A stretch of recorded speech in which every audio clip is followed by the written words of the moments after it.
Contabilidad de costos por procesos. La contabilidad de costos es fácil de reconocer, puesto que contiene cuentas contables como la materia prima, mano de obra, cargas fabriles.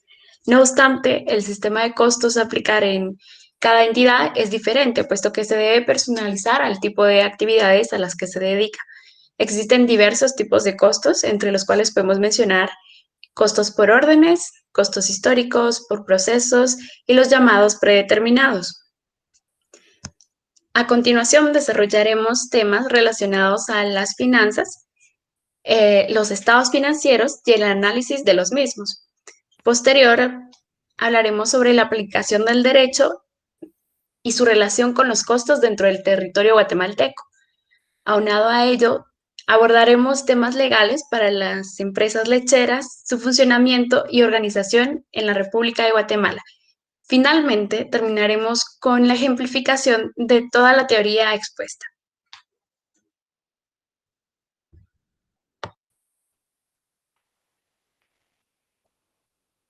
Doctrina sobre los costos por procesos, órdenes, históricos y predeterminados. Los costos se basan en unidades contables sobre las cuales se acumulan, se registran y controlan los gastos. A su vez, estos tienen la necesidad de facilitar la contabilización de los costos indirectos y así de poder aplicarlos equitativamente sobre los sectores o áreas productivas. Existen centros de producción y centros de no producción o servicio. Los de producción realizan alguna etapa del proceso de transformación. A través de ellos se transforma tangiblemente el producto. Los centros de servicio actúan apoyando la actividad productiva, pero en ellos no se realiza nada de producción. También es necesario que haya equilibrio entre el propósito de hallar equidad en la distribución de los gastos y el innecesario crecimiento de los costos productivos, ya que cuanto mayor es el número de centros de costos, mayores son los gastos indirectos. Mayor es el manejo de información, lo que aumenta la complejidad de la contabilización. El costo de producción es un bien industrial, reúne todos los gastos ocasionados para su elaboración expresados en unidades monetarias, las cuales están compuestas por materia prima, mano de obra y cargas fabriles. La materia prima abarca todos aquellos elementos físicos que se consumen en cantidades definidas por cada unidad de producto. Por lo general, quedan incorporados en este, independientemente si sufre alguna transformación para quedar incorporado al producto final. Es esencial que la cantidad de materia prima utilizada en el producto sea conocida con suficiente exactitud y que su utilización por unidad se mantenga constante. En cuanto a la mano de obra, representa el valor del trabajo realizado por los operarios o trabajadores que contribuyen de manera directa o indirectamente al proceso de transformación de la materia prima. Es mano de obra directa cualquier trabajo humano utilizado en la transformación de la materia prima destinada al producto final y cuya aplicación puede ser medida con suficiente precisión. Se distingue de la mano de obra indirecta ya que está en el trabajo que se hace en apoyo, facilitación y coordinación de la actividad de la mano de obra directa. La finalidad de la mano de obra indirecta no es transformar la materia prima, sino colaborar para que las ejecuciones de la mano de obra directa puedan llevarse a cabo. Dentro de lo que son las cargas fabriles, son todos los costos que se necesitan incurrir un centro para el logro de sus fines. Costos que, salvo en caso de excepción, no pueden ser adjudicados exactamente a una orden de trabajo o a una unidad de producto, por lo que deben ser absorbidos por la totalidad de la producción del centro operativo. La clasificación entre costos fijos, variables, semifijos se fundamenta en el comportamiento que presentan los costos con la variación del volumen productivo. De esta manera se tienen costos fijos, costos variables, costos semifijos. Dentro de lo que son los costos fijos, son aquellos costos que no varían en el nivel de producción, están presentes aun cuando no se produce. Con los costos variables, son aquellos costos que aumentan o disminuyen en función del volumen de producción. Son costos asociados directamente al producto. En estos costos existen solo si hay producción, es decir, que fluctúan proporcionalmente con el nivel de actividad. Los costos semifijos son aquellos costos cuya variación se debe a la cantidad de días en el periodo que se produce, siendo independientemente al volumen de producción. Dicho de otra manera, varían por el tiempo de trabajo. Sistema de costos. El primer interrogante que se interpone en el momento que se decide implantar un sistema de costos en una empresa es la elección del procedimiento de costeo que se va a utilizar. En esta elección influirá previamente un análisis de tipo de producto, la organización del proceso productivo, el tipo de industria, la diversidad de productos manufacturados, si se producen bajo pedido o para inventario. También es importante tener presente si la empresa trabajará como un único centro de costos o si estará dividido en varios centros de costos. Cada centro de costos es una unidad independiente responsable de administrar sus costos de producción para realizar su tarea. Las empresas, sean pequeñas o grandes, presentan áreas o centros de costos que tienen dos modalidades de trabajo: las que realizan trabajo en serie y también aquellas que realizan trabajo a pedido. De lo anteriormente mencionado se desprende que las empresas o centros de costos pueden operar por procesos o por órdenes, cada uno con características particulares. Costos por procesos.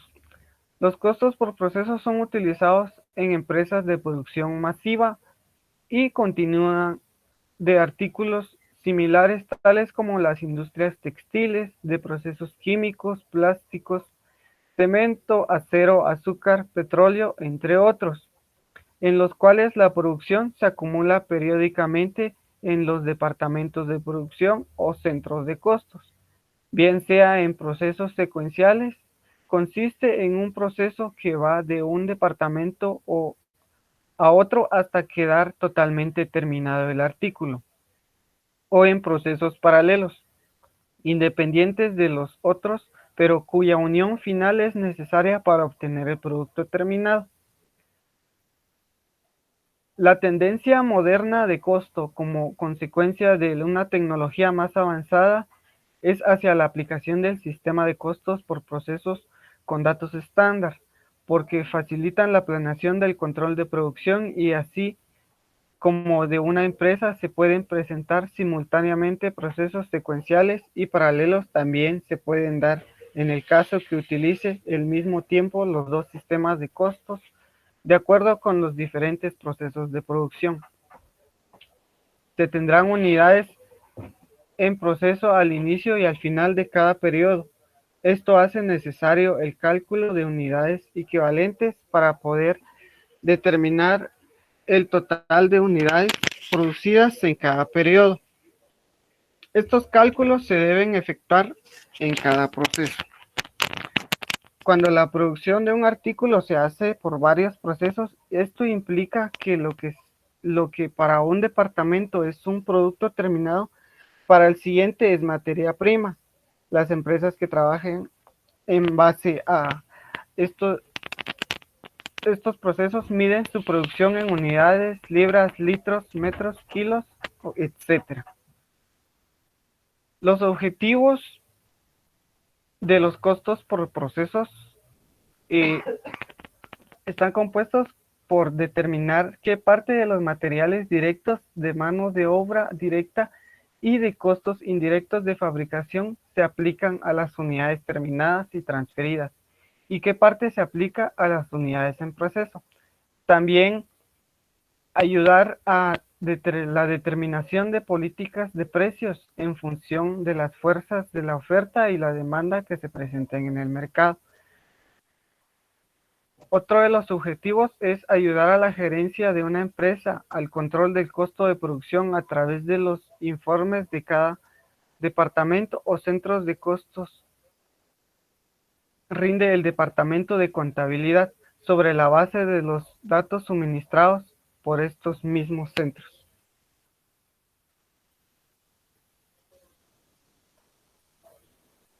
Costos por órdenes. El sistema es conocido también como costos por órdenes específicas de producción, por lotes de trabajo, por pedidos de los clientes.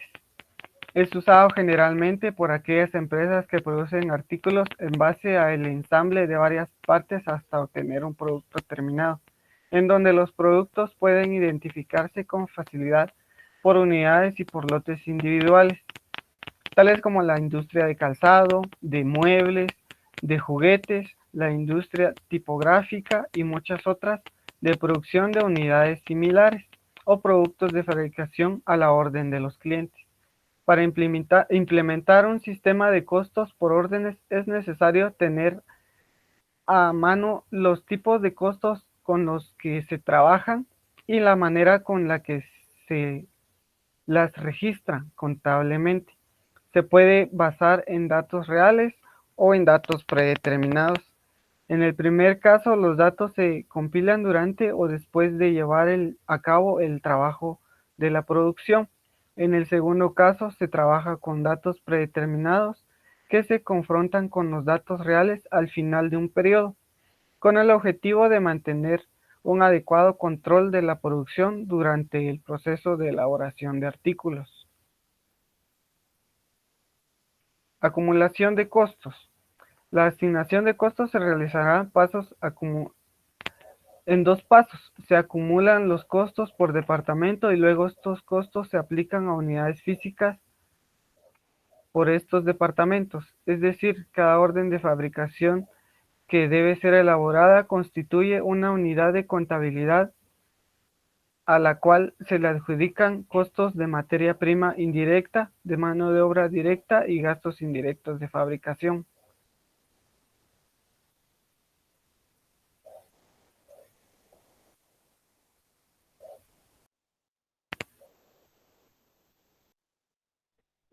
Otro tipo de método de costos son los costos históricos. Los costos históricos son aquellos costos en los que se han empleado a lo largo del tiempo en un proceso de fabricación o de prestación de servicios.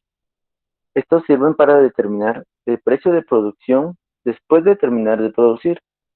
Estos costos se obtienen bien al final del periodo económico o bien al término de varios ciclos. Los costos históricos se basan en dos principios fundamentales. El primero es el de realización. En este se dice que todos los datos emitidos en el periodo son los que se deben registrar y no los que quedan de forma temporal. Asimismo, la unidad monetaria es estable. En este principio es un poco variado, puesto que se considera como una ventaja y una desventaja. Pues al momento que se registra, este principio obvia la inflación, haciendo que los costos y los registros sean un tanto variados. Entre las ventajas principales de este tipo de costo está que permite visualizar un análisis de un periodo tras otro, con lo que permite fácilmente evaluar el volumen, la eficiencia, los costos y asimismo la forma en que han evolucionado positiva o negativamente los procesos. Maximiza criterios personales, permite la simplicidad y crea valor en el tiempo y el esfuerzo realizado. Entre las desventajas de estos tipos de costos están: ignora los cambios en el valor de la moneda. Los valores en los libros son un tanto desconfiados. Mezcla de valores sin fundamento alguno. No puede comparar ingresos a los cuales los costos están totalmente persuadidos contra los costos actuales. Los costos predeterminados. Este tipo de costos se calculan antes de hacerse o de terminarse el producto. En este tipo se emiten antes de obtener las unidades producidas. Maximiza los recursos de la empresa, permite controlar las materias primas y los materiales indirectos de una forma bastante eficiente. En este tipo de costos se evita desperdicios, pérdidas y robos en su máximo punto. Se evita la pérdida de tiempo en la producción. Permite a la gerencia fijar el precio de venta que se le asegura a una utilidad razonable. Muestra detalladamente el monto de cada elemento que participa en el proceso. Los costos estimados. Estos costos se calculan sobre bases experimentales. Tienen por finalidad calcular con anticipación los elementos del costo para conocer con anticipación la producción de los artículos. Al emitirse este tipo de costos, se debe de comparar luego con un costo real para realizar los ajustes pertinentes, puesto como esto es una previsualización al futuro, siempre habrán variaciones. Los costos estándares. Estos costos se basan en cálculos científicos, tomando como fundamento el factor eficiencia, es decir, cuánto cuesta una unidad en ser producida, no solo en materia prima, mano de obra, sino también en tiempo. Toma como punto de partida las condiciones que tiene actualmente la empresa, selecciona minuciosamente las materias primas y analiza y verifica el tiempo y movimiento de las operaciones.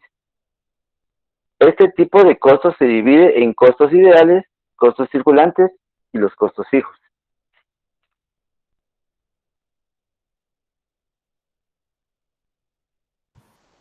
Para continuar hablaremos de las doctrinas sobre las finanzas. Tenemos varias opciones que tenemos para poder obtener los lácteos. Tenemos que tener un costo de producción y para esto es necesario tener el proceso de la materia prima para poder obtener ya lo que es un lácteo. Luego tenemos que tener una inversión que también podemos contar con un proyecto inicial que debe de ser financiada directamente por cada inversionista. Contamos con los ingresos, que es la implementación y ejecución de este proyecto, que dependerá principalmente de la inversión financiera que realice cada uno de los socios quienes aportan desde el inicio de este proyecto. Los costos de operación.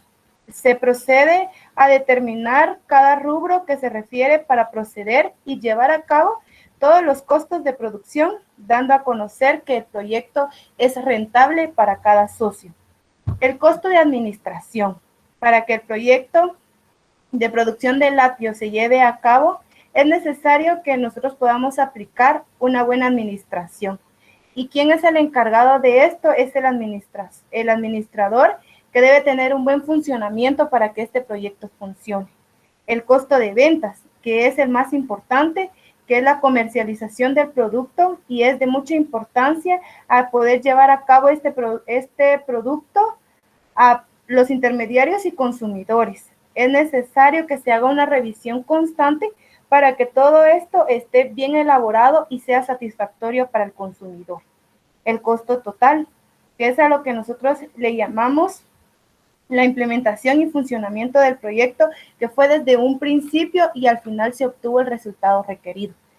Para esto lo vemos reflejado en un flujo de efectivo, que este se elabora por dos métodos. El método directo, que es bien un formato que se representa también las actividades de manera similar a un estado de resultados.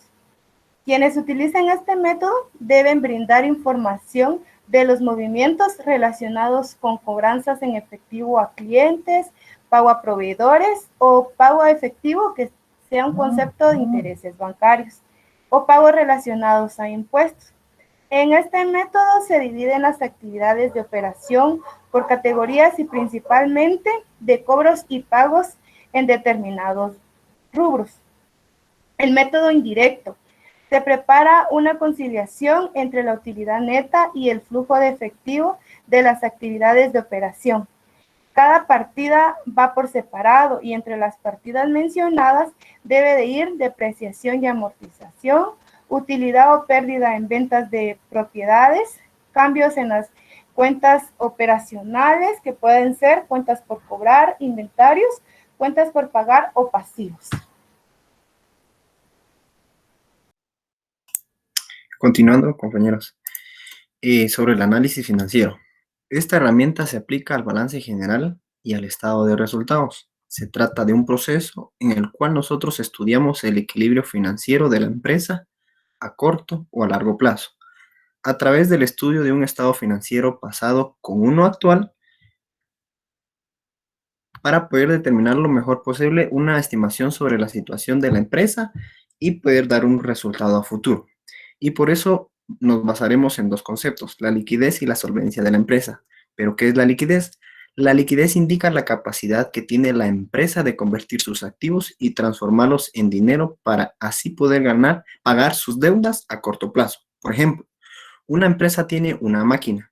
La liquidez de esta máquina sería la capacidad que tiene la empresa de generar dinero a través de esa máquina.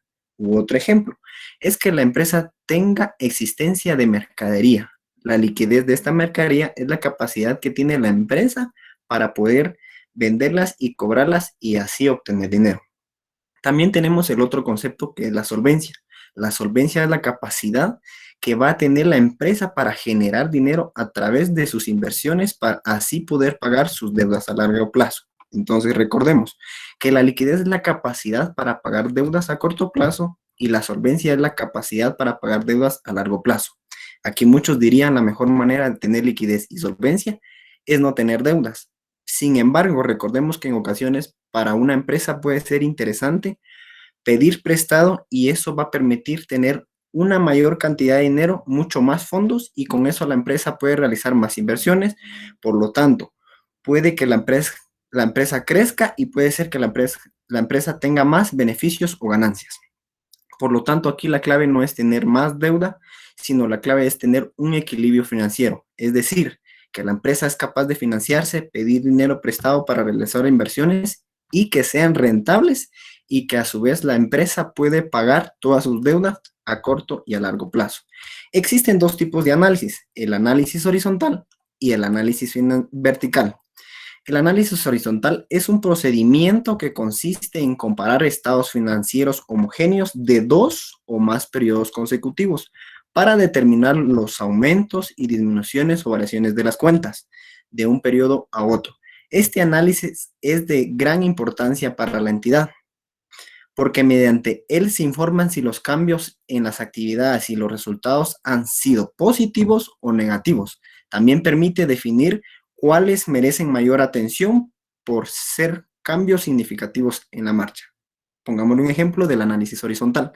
Se debe comparar un periodo 1 y periodo 2. El análisis horizontal conocer las variaciones entre el periodo 1 y en el periodo 2. Supongamos que en el periodo 1 sea el año 2017 y en el periodo 2 es 2018.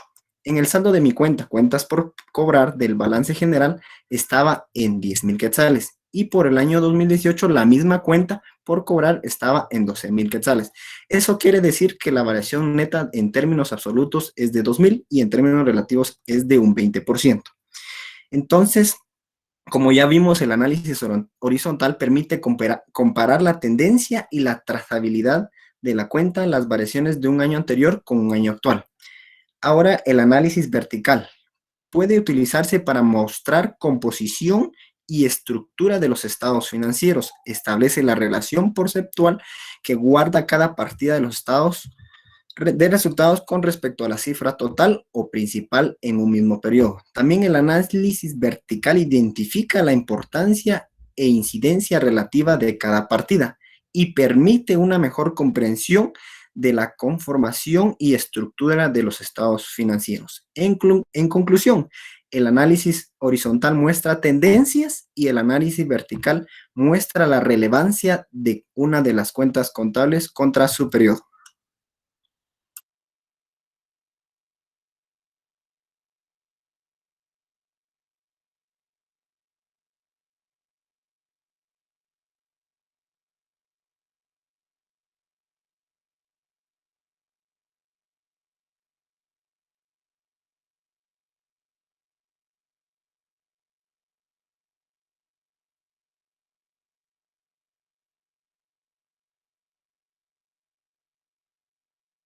Continuando con la exposición, vamos a hablar sobre el marco legal tributario y aplicable. Entendemos que según el marco legal tributario y aplicable, se entiende por la jerarquía de la ley que hace mención a las disposiciones generales que se aplican a las normas y según las leyes, así como también las normas internacionales, que relacionan con el tema de investigación. Para efectos de la investigación se incluyen aquellas con mayor relevancia para el tema expuesto, como lo formulado según el Código de Comercio, según lo que regula lo que es la contabilidad que debe llevarse en base a los principios generalmente aceptados. Vamos a hablar sobre la NIC 2, que es la de inventarios. Es la que va a establecer los tratamientos contables de los inventarios, así como también una guía práctica para determinar los costos, como técnicas de inventarios para poder medir el costo, el valor realizable net, según el cual sea menor. Especificar el valor realizable es el precio estimado de la venta de un activo o el curso normal para determinar su producción y los necesarios para llevar a cabo a la venta. Comprenderán todos los costos derivados de su adquisición y transformación de los productos. Es importante mencionar también que las disposiciones se apegan a lo establecido según el Código de Comercio y el libro de la Ley de Actualización Tributaria sobre impuestos sobre la renta, respecto al método de lo devengado. Podemos mencionar algunas técnicas y métodos de medición de los costos, fórmulas de costos, medición de los inventarios, integración de los costos y la información a revelar. Para determinar las técnicas y métodos de costo, se establecen dos, los métodos de costos estándar y el método de costos de minorista. En el método de costo estándar, se puede decir que es un presupuesto que se basa en niveles de eficiencia normal.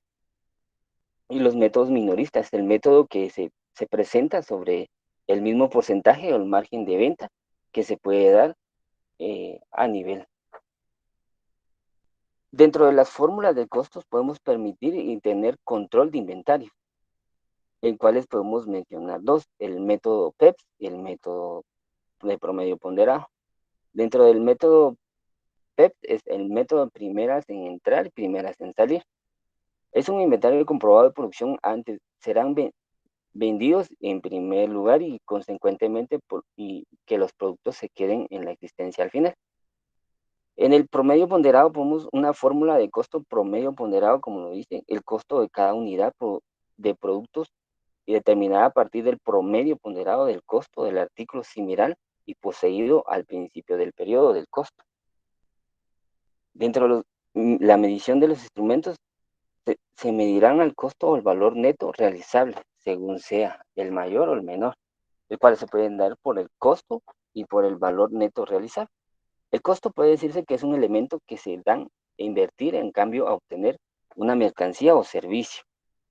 El valor neto realizable se puede estimado de venta de un activo en el curso normal de una operación menos los costos estimados. La integración de los costos se puede integrar de dos formas, costos de adquisición y costos de transformación, los cuales comprenden los precios de la compra y los aranceles importados a otros impuestos. Costos de transformación. El costo de transformación incluye aquellos costos directamente relacionados con las unidades producidas, tales como la mano de obra. Y la información a revelar, se puede decir que es la norma que se tiene para revelar los efectos de los estados financieros, entendidos y comprendidos según las especificaciones de los usuarios contables. Podría decir lo que podemos revelar serían las políticas contables, el importe de libros de inventarios, el inventario de ignorados, eventos y circunstancias que hayan afectado los inventarios en su normalidad. Y la NIC 41 se podía prescribir en el periodo contable, prescribir en el tratamiento contable que nos va a sustentar en lo que es la agricultura, la cual nos sustenta en el alcance de los activos biológicos para producir la leche en este caso y para la producción.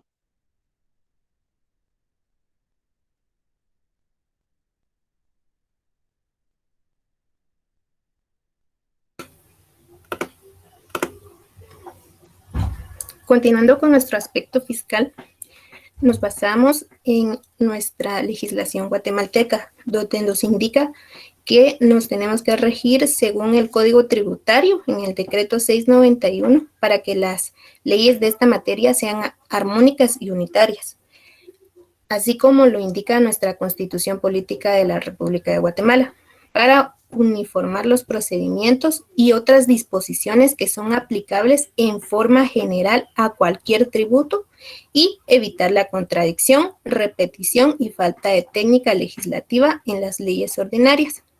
Asimismo, sirve de apoyo para proporcionar a las demás leyes los parámetros para sancionar a los sujetos pasivos que incumplan con las normas establecidas en las leyes específicas de cada impuesto y las de sus reglamentos respectivos.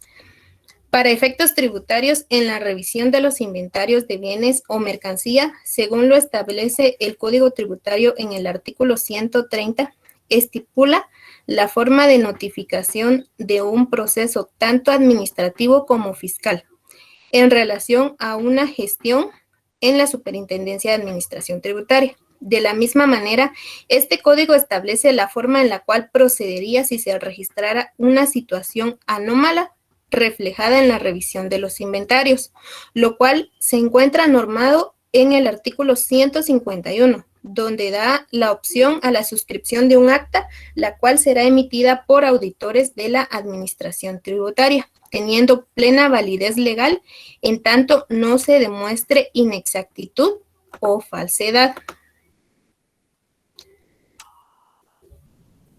Siguiente diapositiva, por favor. Aplicación en Guatemala.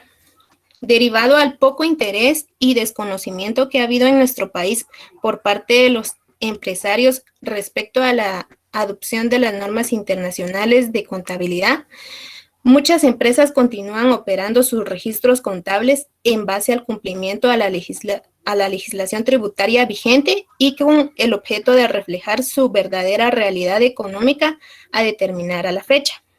La SAT reconoce lo que indica el artículo 368 del Código de Comercio, donde argumenta que nos tenemos que regir en base a las NIF. Tampoco existe una disposición legal o criterio por parte de la SAT que obligue a los contribuyentes y o responsables a presentar los estados financieros de acuerdo a las NIF. En todo caso, se verificará por parte de los auditores fiscales que los estados financieros cumplan con la legislación tributaria y que coincida con sus registros contables y con las declaraciones de los impuestos a presentar.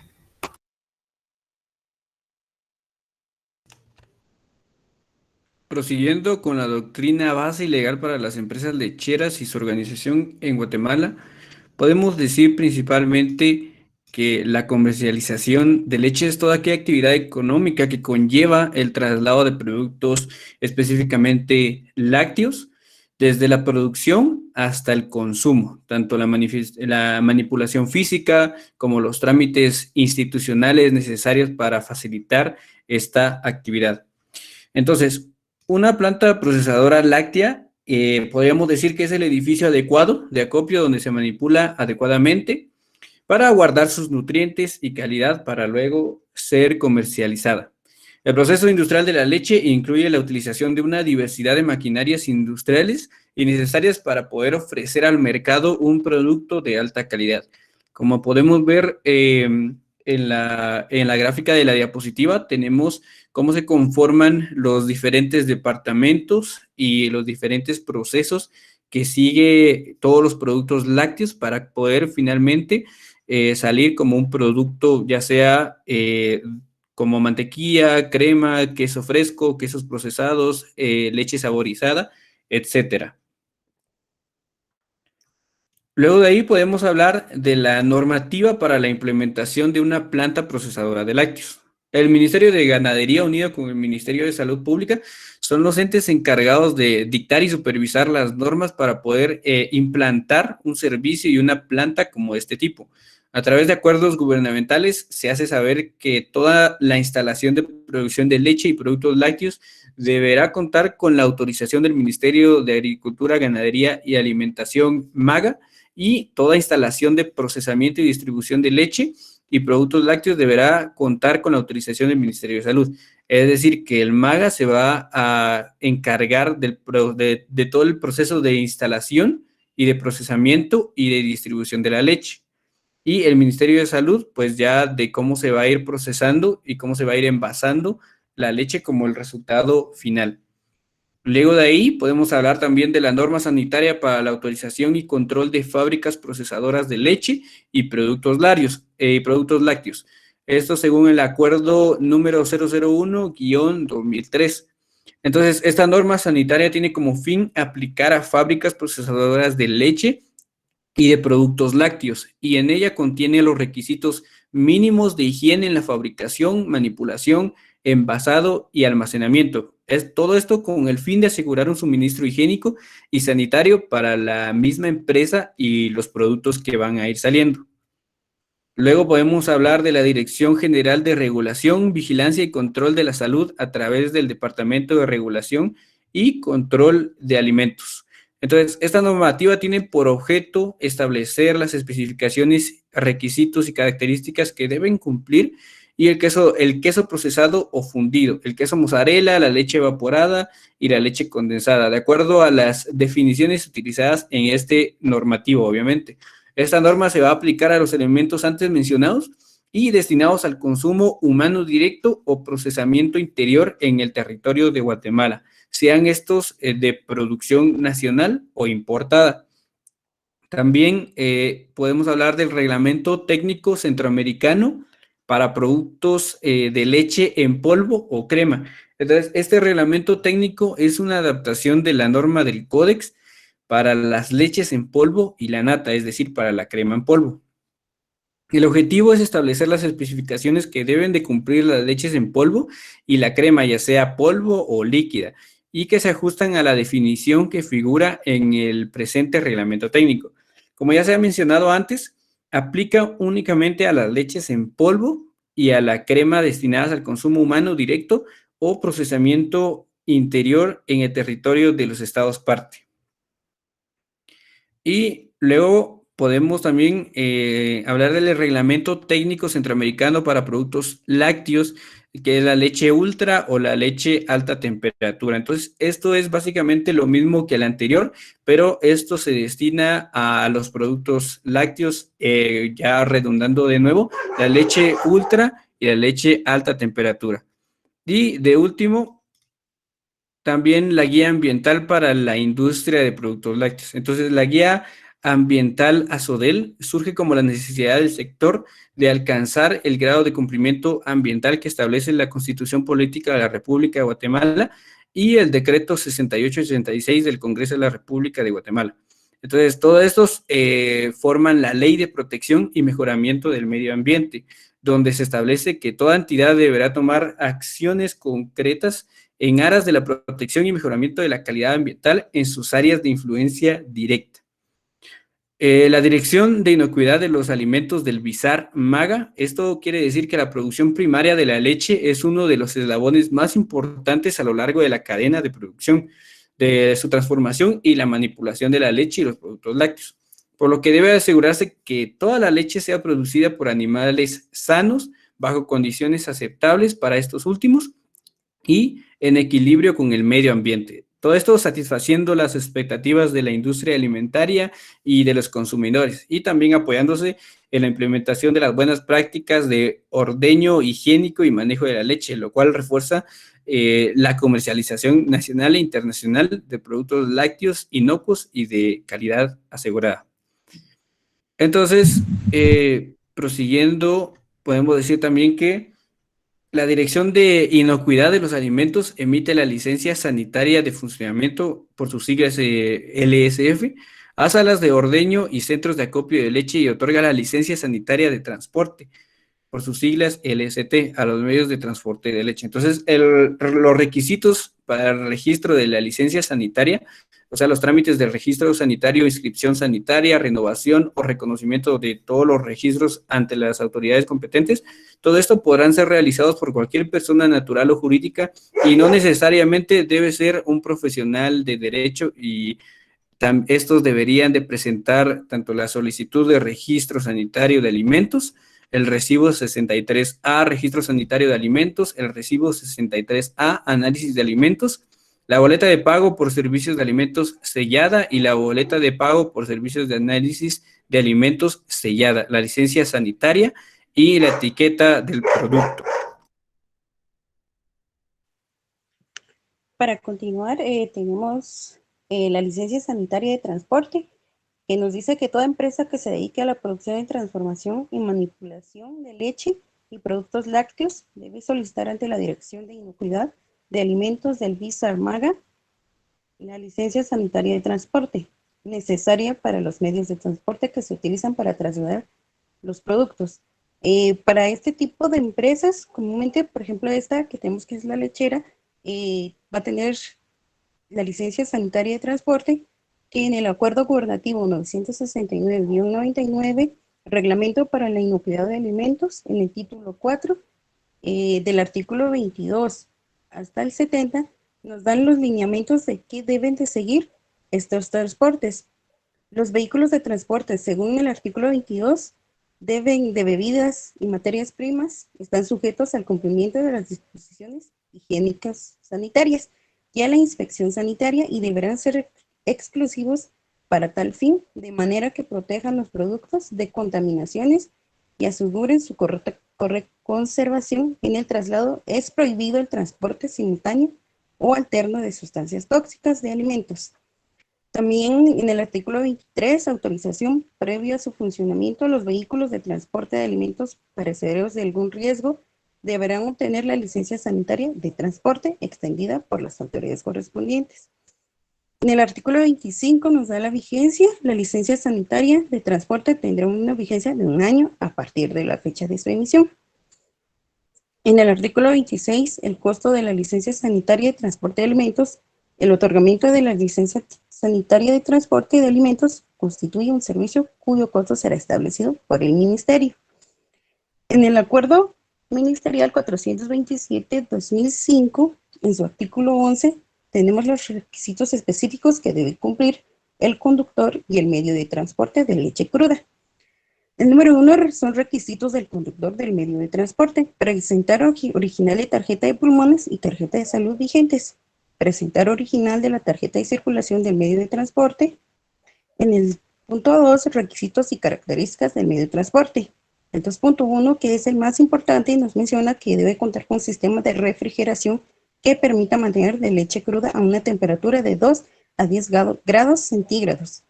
Estos requisitos únicamente pueden prevalecer cuando sea el transporte de leche cruda. También tenemos la licencia sanitaria de salas de ordeñamiento de centros de acopio.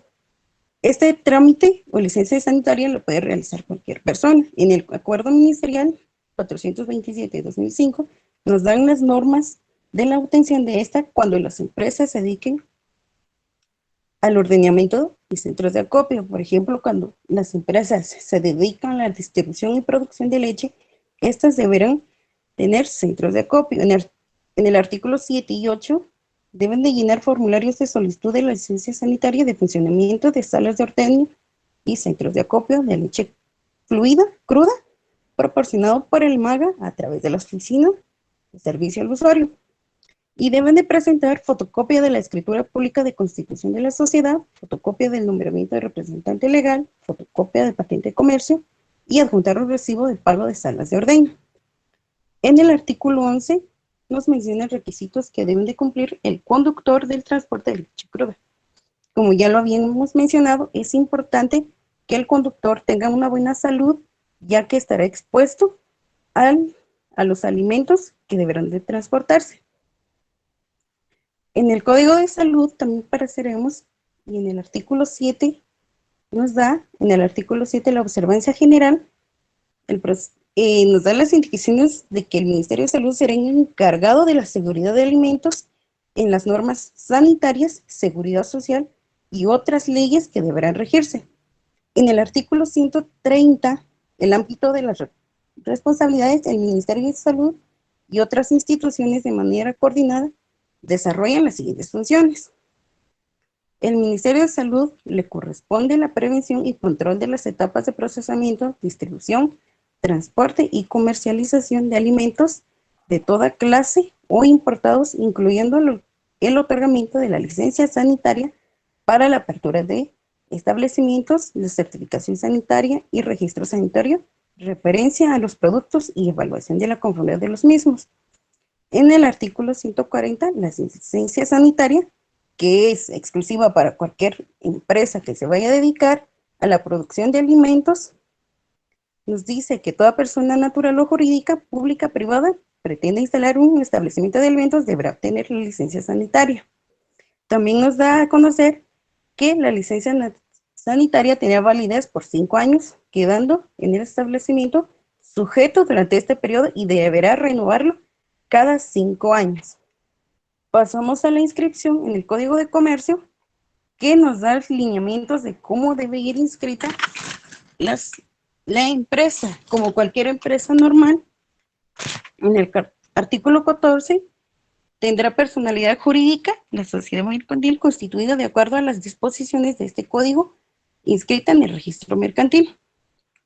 Para la constitución de sociedades, la persona o personas que comparezcan los socios fundadores deberán hacerlo por sí o en representación de otro, debiendo en este caso acreditar en tal calidad de forma legal. En el artículo 17, 24 y 26 nos hablan del registro, plazos y derecho de razón social, de cómo deben registrarse tanto la escritura, el plazo que debe hacerse para la inscripción y el nombre de la empresa que debe llevar. Constitución de una sociedad según el Código de Comercio, en el artículo 334, obligados al registro, es obligado la inscripción del registro mercantil de todas las sociedades mercantiles. En el artículo 37, las sociedades mercantiles deben de seguir los requisitos de forma de organización, denominación o razón social, domicilio y el de sus sucursales, el objeto, plazo y duración, capital social, notario autorizante, órganos de administración, órganos de vigilancia y justicia. En el artículo 338 y el capítulo 1 nos da otras inscripciones que, aparte de esos hechos en relaciones jurídicas que especifican las leyes, es obligatorio el registro de los siguientes: el nombramiento de administradores de las sociedades, de factores y otorgamiento de mandatos por cualquier comerciante para operaciones de su empresa. En el capítulo 1 nos habla sobre la contabilidad y estos son los registros que deben llevar: inventarios, de libro diario, mayor y estados financieros.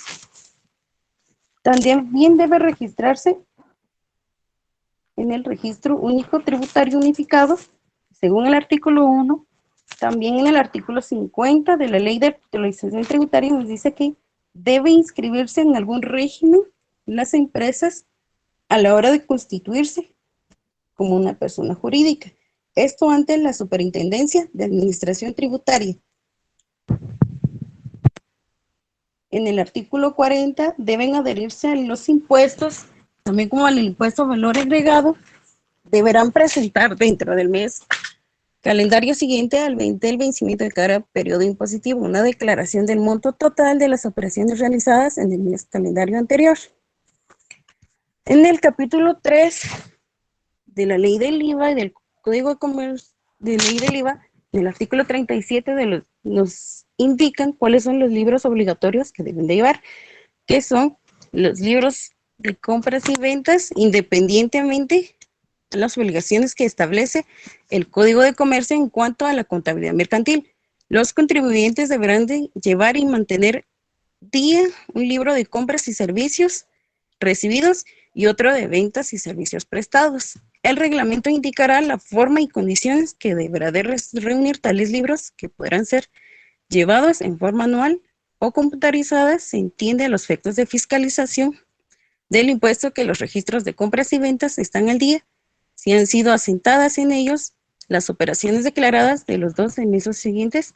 Esos serán los requisitos que deben de llenar de forma legal ante cada ministerio que sugiere las leyes de Guatemala o fuera de ellas para las empresas lecheras.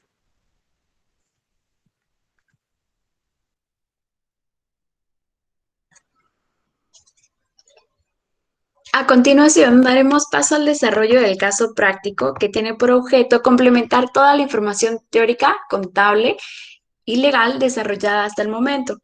Nos especificaremos en una contabilidad por procesos y el mejor ejemplo para ello es una empresa lechera. Es por ello que procedemos a desarrollarla.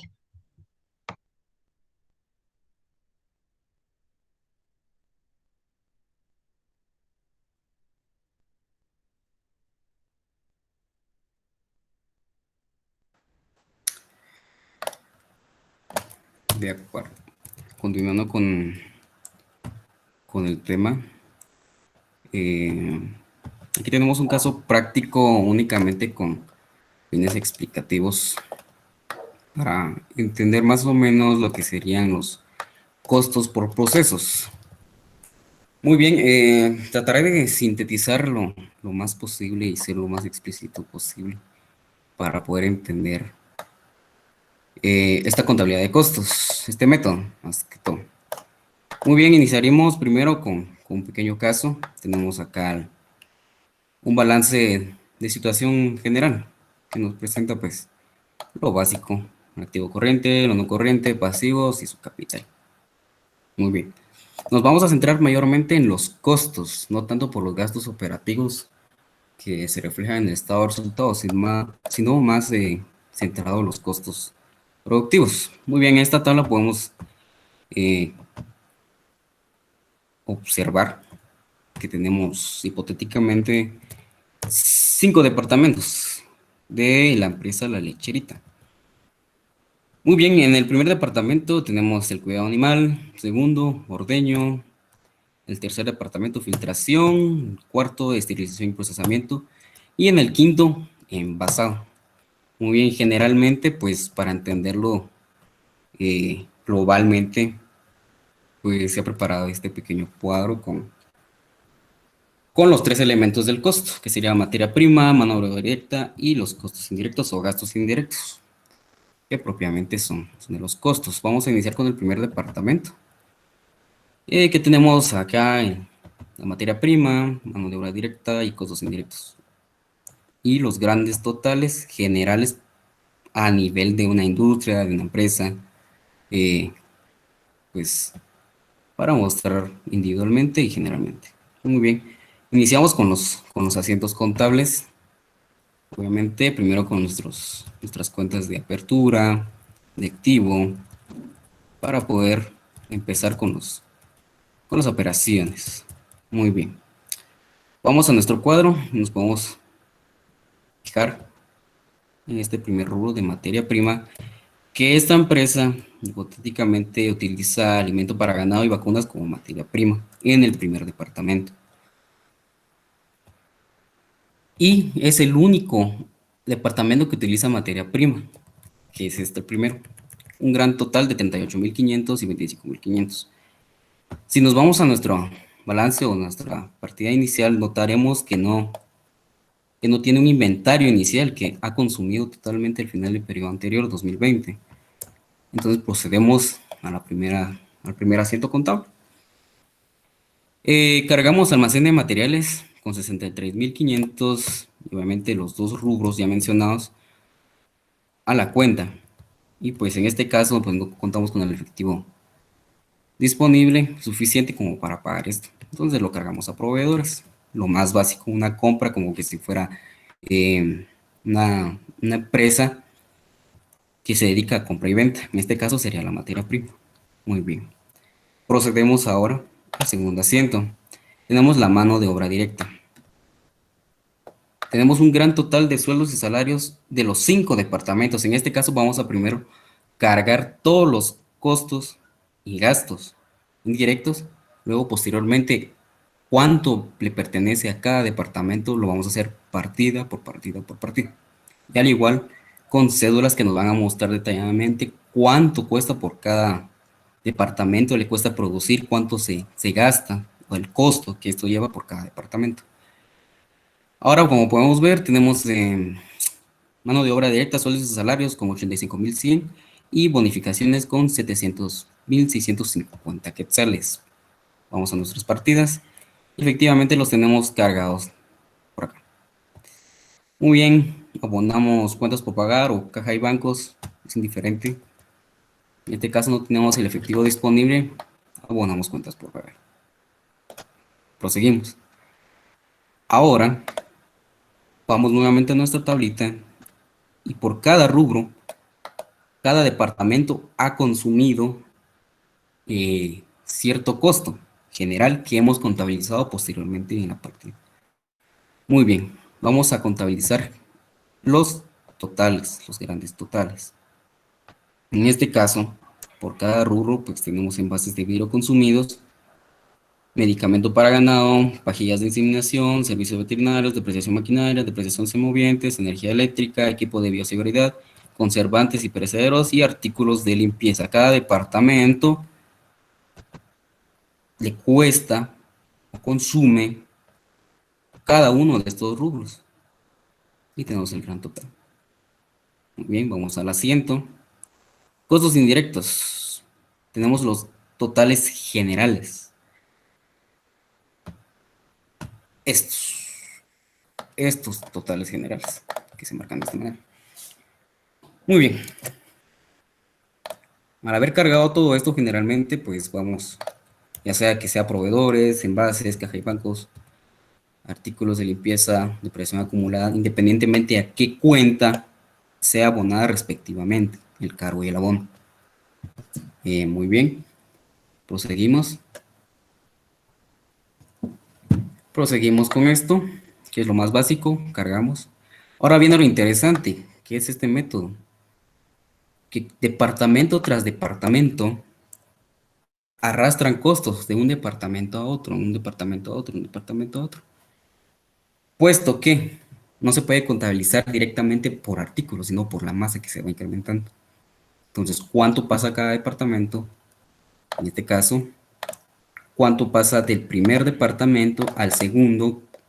El valor, en este caso son litros de leche. El valor de cuántos litros pasa al segundo, al tercero, al cuarto, al quinto y finalmente cuánto queda almacén o almacenados directamente para ya ser vendidos.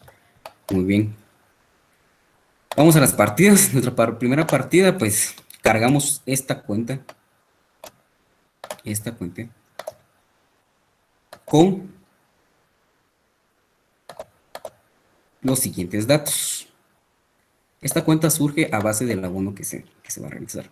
Muy bien. Vamos con los datos según nuestros costos aplicados.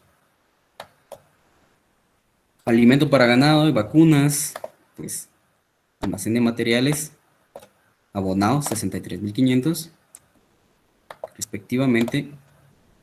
Mano de obra directa también están por acá. Y costos indirectos. Muy bien. Habiendo abonado esto, que inicialmente, recalco y recuerdo, están cargados y dieron vida a las cuentas en esta partida inicial general. O pueden ser individualmente, pero con fines de síntesis para una mejor comprensión, fueron cargados únicamente en una partida, pero pueden ser creados o cargados por partidas individuales. Muy bien.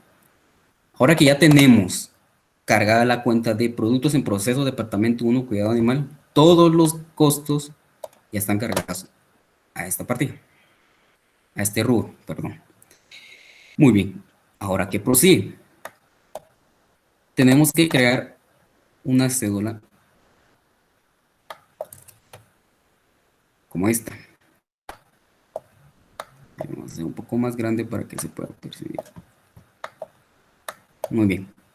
Cédula de determinación de unidades equivalentes departamento 1, cuidado animal. Muy bien. total de litros puestos a la producción tenemos 50,000. En este caso no vamos a manejar inventarios finales para no complicar un poco el traslado de cada uno, de cada departamento a cada departamento, y lo vamos a trabajar únicamente traslado de costos de departamento a departamento. Algo que quiero explicar, la determinación de litros equivalentes. ¿Qué es una unidad o un litro? Una unidad de medida equivalente. Quiero hacer una pequeña explicación de qué es una unidad equivalente. Por ejemplo, podemos tener, no sé, 10 vasos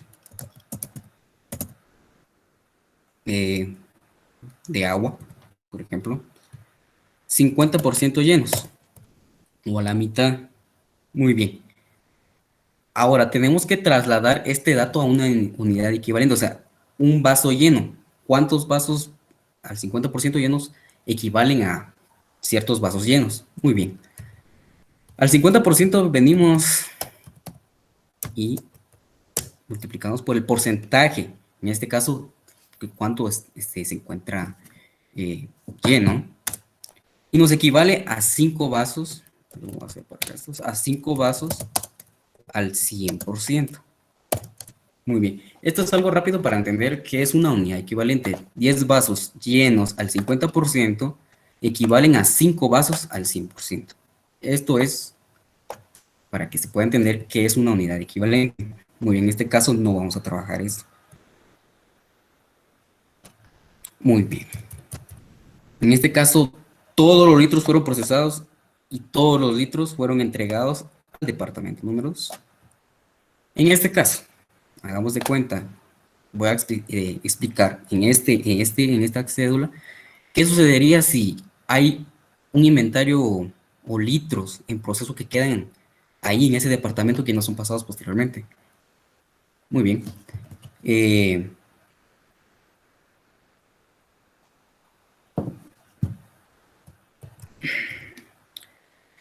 Por ejemplo, tenemos 50 litros trabajados inicialmente y nos quedan 5,000 litros en inventario. Entonces tenemos litros entregados al departamento número 2, 45,000 litros. Ejemplo. Ahora, ¿cómo equivalemos esto? Multiplicamos los litros por el porcentaje de trabajo.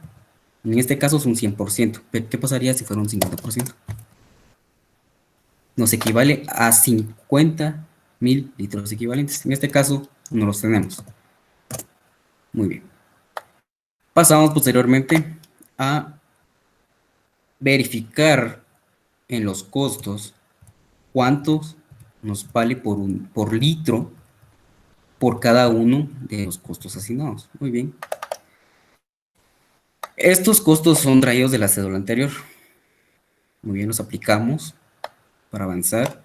Los tenemos de acá. Y es la misma. Voy a explicar únicamente esta cédula. Y va a ser el mismo proceso para las demás. Las tenemos acá. Muy bien. Son las mismas. Muy bien. Ahora, venimos acá y dividimos el costo dentro de las unidades equivalentes. En este caso son 50. Son 50. Efectuamos la división. Muy bien. ¿Cuánto nos equivale? Obviamente es al 100% trasladado, entonces no hay ninguna diferencia. En el caso de que fueran como un 50%, ahí sí cambiaría directamente todos los costos. Pero en este caso no. Muy bien. Proseguimos. Entonces nos sale a 3.55 en el primer departamento. 1 litro de leche. Muy bien. Ahora tenemos que preparar cuánto nos queda en el departamento número 2 y cuánto pasamos al segundo. Muy bien. Ponemos las unidades. ¿Cuánto nos cuesta unidad por unidad? Según el costo. Multiplicamos. Y hacemos lo mismo con todos los rubros. ¿Bueno? Muy bien. Tenemos 50,000 litros a 3.5440, siendo un gran total de 177,700. Muy bien. En este caso, hay que ponerle ojo a esto.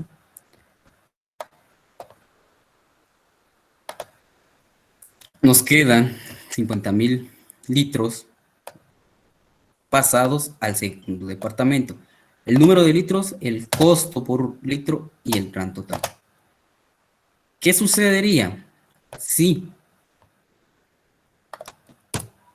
tenemos, como mencioné al principio, 5.000 litros que no pasan al siguiente proceso? Muy bien, aquí lo terminamos. 5.000 litros. Muy bien. Utilizaremos el costo equivalente que ya determinamos, multiplicamos, y son 17.770, de los que quedan en inventario en proceso en el primer departamento. Muy bien. En este caso detallamos cuánto equivale cada uno de estos rubros el inventario que queda en posesión del primer departamento. Pero en este caso no lo tenemos, entonces es cero, el inventario es cero. Muy bien. De ahí, el proceso general de todos los departamentos es el mismo. Pero, quiero recalcar que cada departamento asigna un costo. Este costo. Muy bien. Ahora, ¿este costo para qué nos va a servir? Vamos a nuestras partidas. Y, como ese es lo que pasamos al segundo departamento, lo abonamos de este lado. Le dimos vida acá. Cargamos la cuenta. Y la dispersamos acá. Cargándolo al siguiente departamento. En conjunto, como lo hicimos al inicio, con cada uno de sus costos, abonamos y vamos poco a poco por cada departamento haciendo la misma operación. Muy bien, vamos con el segundo, es la misma operación, no me voy a centralizar mucho en esto porque ya se explicó al inicio. Recibimos 50.000 litros, determinamos cuánto fue el costo por cada rubro, dividido dentro de los litros, sacamos el costo equivalente, es este, más lo que traíamos anteriormente. 3.55, 40. Y es 3.95 los que nos queda al final este departamento. Proseguimos, hacemos la misma operación, los equivalentes, venimos y determinamos cuánto vamos a pasar al siguiente departamento. Iniciamos con 177.700 en el primer departamento. Ahora resultamos con 197.550 a un costo unitario de 3.9510. Hacemos la misma operación.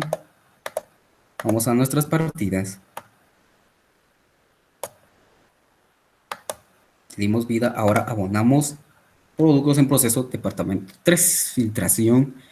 Abonamos. Cargamos, perdón. Y luego abonamos lo que teníamos acá. Y así sucesivamente venimos por cada departamento, determinamos sus litros, cuánto nos cuesta producirlos y arrastramos costo tras costo tras costo hasta acumular uno por uno. Muy bien, lo que nos importa es cuántos litros tenemos en cada departamento, cuánto nos cuesta por cada departamento acumulativamente 1, 2 y 3 y el gran total. En este caso son 4 departamentos. Es el mismo proceso para cada uno de estos. Hasta tener un gran total de 294.926. Según el departamento número 5. Acumulamos todo. Iniciamos con 3,55. Y al final del departamento 5 terminamos con un costo unitario por litro de 5.8995. Uno por uno, uno por uno, uno por uno. De acuerdo. Esto es para determinar los costos por departamentos y asentarlos respectivamente. Cargamos un departamento, abonamos el anterior, cargamos un departamento, abonamos el anterior, cargamos un departamento, abonamos el anterior, y llegando al último, ¿cuánto vamos a depositar en el almacén de productos terminados? cargamos esta cuenta, almacén de productos terminados, es donde ya está el producto hecho, envasado. En este caso es envasado. Muy bien, y abonamos el departamento número 5. Muy bien. Ahora, vamos al inventario final. Muy bien. En este caso, hipotéticamente, pues recibimos litros recibidos y envasados y terminados recibimos 50.000 litros a un costo de 5.8985 con un gran total de 294.926. Muy bien, ahora esto es lo que recibimos. Ahora, obviamente, el almacén, el área donde se almacene todo eso debe llevar un control. En este caso se está utilizando el método PEPS para controlar los inventarios. Haremos uno general. Entonces recibimos unidades recibidas y acabadas. Lo que tenemos en la parte de arriba, acá, es esto. Muy bien, y le damos salida. Pues en este caso, digamos que se vendieron 48.500 a 5.90. Muy bien, le damos salidas en este Cardex según los costos. Nos queda 8.847.78. Muy bien. Ahora, las 48.500 unidades vendidas a 12 quetzales, 582. Muy bien. Hacemos los respectivos asientos. Costo de ventas, que son las salidas al almacén de productos terminados que salieron del almacén. Efectuamos las ventas, obviamente caja a ventas, ahí va por pagar en este caso. Y pues gastos de operación que generalmente toda empresa tiene, administrativos y de ventas.